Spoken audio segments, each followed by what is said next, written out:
que habría más personas comprometidas. Pero vamos a conversar sobre ese tema con el abogado penalista Carlos Caro. Gracias por acompañarnos. ¿Qué tal, Bienvenido. Tatiana? Buenas noches, gracias por la invitación. Bueno, tras ese testimonio de Jaime Villanueva, los testimonios que se han venido ya conociendo, hoy lo último es que la Procuraduría General de la República está pidiendo que se investigue a la exfiscal de la Nación, Patricia Benavides, y al congresista José María Balcázar. ¿Es necesario este pedido, esta presión, diríamos, de la Procuraduría para que se investigue a estas personas? Es bastante raro y tardío, considerando que las declaraciones de Villanueva tienen una extensión enorme, ¿no? Entonces, la razón por la cual la Procuraduría selecciona solamente este hecho es algo que llama la atención. Que el procurador denuncia a todos por todos sería lo lógico, ¿no? Es decir, han tenido que pasar bastantes días para que haga una denuncia muy específica cuando, digamos, las declaraciones de Villanueva, por decirlo de alguna manera, hacen agua, ¿no? Está imputando responsabilidades presuntas al señor Gorriti, al señor Pérez Gómez, al doctor Vela, sí, congresistas, Cerrón, ¿no? todos. Entonces, ¿con qué criterio de selección la Procuraduría puede hacer una denuncia, podríamos decirlo así, absolutamente parcial o recortada, ¿no? No es algo regular, entonces. Esperaría que, como dice, denuncie a todos, que sería lo adecuado en este caso. Exactamente, no, y más aún porque de momento la Fiscalía ha iniciado investigaciones también por un hecho muy parcial, ¿no? O sea, por ejemplo, lo que ha anunciado el día de ayer el fiscal de la Nación interino es una investigación contra altas autoridades, ¿no? La señora Benavides una vez más, Chávarri, Vela, pero hay un montón de personajes que todavía están, digamos, en el ámbito, digamos, de las menciones de Villanueva. Pero tampoco que hay todavía autoridades, no se les ha tocado. también incluye al señor Cerrón, por ejemplo, ¿no? En esta investigación, pero deja de lado a congresista Moyano, Soto, Chirinos, a Gorriti. ¿Por qué esta distinción? Sí, claro, lo que vemos acá es un doble rasero, doble velocidad. Si se trata, digamos, de personajes que en cierto modo han sido cuestionados durante las últimas semanas, la velocidad del derecho penal y del proceso es tremenda, ¿no? Hemos visto lo que ha pasado con Benavides, la vacaron o la han suspendido en el cargo con una velocidad absolutamente inusual, mientras que a los otros nada, vamos a investigarlo, vamos a abrir proceso. ¿Cuál es la lógica ahí, por un lado, ¿no? Porque como bien señala, la Junta Nacional de Justicia abrió investigación contra Patricia Benavides, ni bien se conoció este hecho y la suspendieron.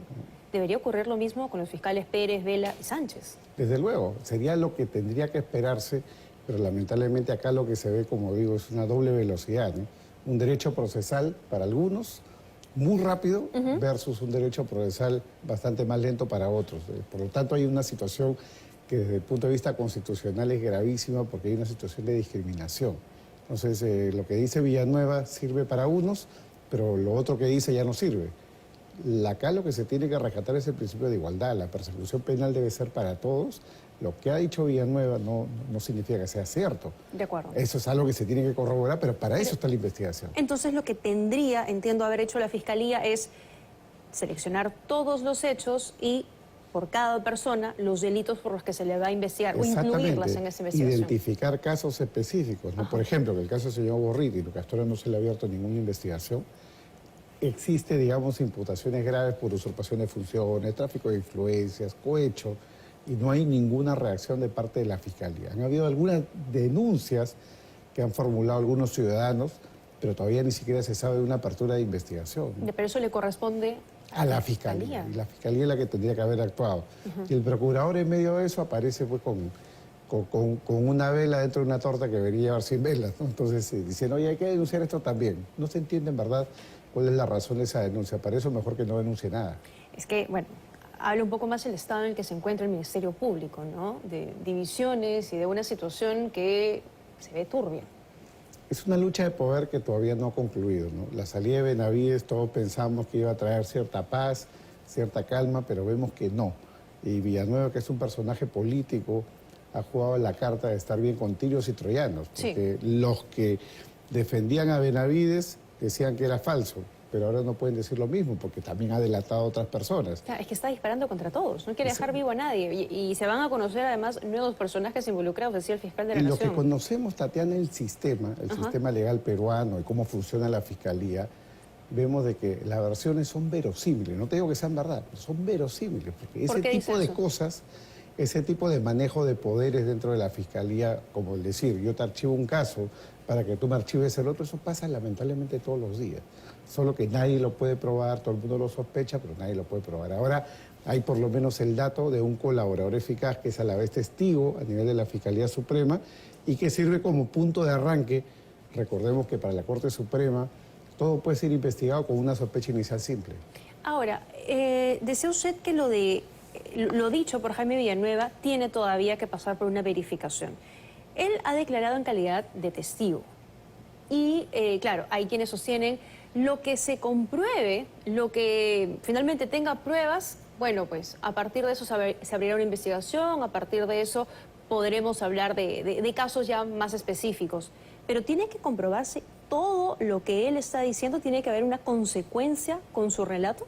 Sí, hay que recordar de que él es un colaborador eficaz, incluso sin código, con nombre abierto, a nivel de lo que es el grupo de fiscales contra la corrupción del poder. Y es allí donde él ha declarado durante varios días, horas, y esas actas no las conocemos. Solamente sabemos las piezas o las partes que los fiscales han trasladado para las prisiones preventivas y se ha conocido públicamente parte de esas transcripciones. Sin embargo, como él es una persona que solamente puede ser investigado por un fiscal provincial, hay casos que se siguen contra fiscales supremos, ha sido citado a nivel de la Fiscalía Suprema, concretamente en el caso de la doctora Delia Espinosa, para declarar. Entonces él ahí no es imputado, entonces aparece como testigo, pero en verdad sigue siendo un imputado con calidad entre comillas de testigo. Entonces, si sumamos una y otra cosa, las versiones propias de él tendrían que ser las mismas de la colaboración eficaz y la del testimonio que da con Espinosa, con lo cual todo tendría que comprobarse.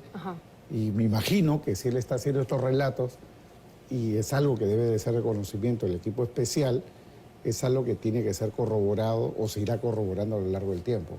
Claro, claro, que es la parte que toca ahora. Entiendo que por la gravedad de los delitos estos no prescriben. No, son delitos que no van a prescribir, por lo menos en el corto plazo, y más aún con el plenario de la Corte Suprema, que salió el año pasado, que señala que en los casos de delitos de corrupción debería de mantenerse la regla antigua, no la de la ley Soto, que ha reducido los plazos de prescripción. Con lo cual prácticamente, por ejemplo, para que el público entienda, un caso de corrupción que con la ley Soto podía prescribir a los 12 o 13 años, con esta, digamos, la regulación anterior que la Corte Suprema defiende a través de un acuerdo plenario, podría prescribir a los 15 o 16 años. Ya que menciona al señor Soto, él está en medio de una investigación en el Ministerio Público por este caso llamado Fábrica de Trolls, que descubrió la prensa, en el que le habría pagado a trabajadores para que acusen a algunos congresistas que lo criticaban, difame a otros parlamentarios. Y hoy el Ministerio Público ha dicho textualmente que esta investigación es compleja. ¿Qué significa eso? Claro, lo que pasa es que una investigación normal tiene un plazo de hasta 120 días. Cuando se declara compleja, la investigación puede durar hasta 8 meses. Y eso es lo que en buena cuenta se está diciendo. La investigación se alarga porque hay muchas pruebas que actuar, hay muchas personas a las cuales citar.